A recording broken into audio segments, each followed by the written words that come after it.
The St. John of Damascus Orthodox Educational Initiative presents the Damascene Podcast. Chapter 38. How, during his illness, he cured one of his attendants of a stomach ailment.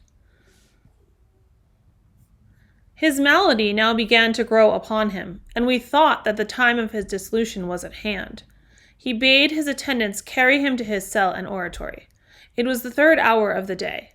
We therefore carried him thither, for he was too feeble to walk himself. When we reached the door, we asked him to let one of us go in with him, to wait upon him, for no one had ever entered therein but himself. He cast his eyes round on all, and fixing them on the sick brother above mentioned, said, "Wulsted shall go in with me." Now Wulsted was the man's name. He went in accordingly, and stayed till the 9th hour. When he came out and said to me, "The bishop wishes you to go in unto him, but I have a most wonderful thing to tell you. From the moment of my touching the bishop, when I supported him into the oratory, I have been entirely free from my old complaint."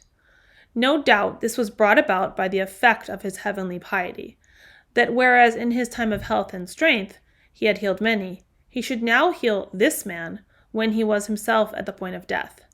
That so there might be a standing proof how strong the holy man was in spirit, though his body was at the lowest degree of weakness.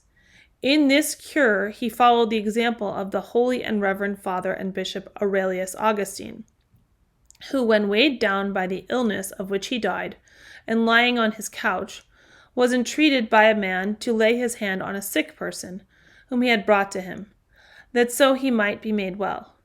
To which Augustine replied, "If I had such power, I should first have practiced it toward myself." The sick man answered, "I have been commanded to come to you, for someone said to me in a dream, 'Go to Bishop Augustine, and let him place his hand upon you, and you shall be well.'" On hearing this, Augustine placed his hand upon him, gave him his blessing, and sent him home perfectly recovered.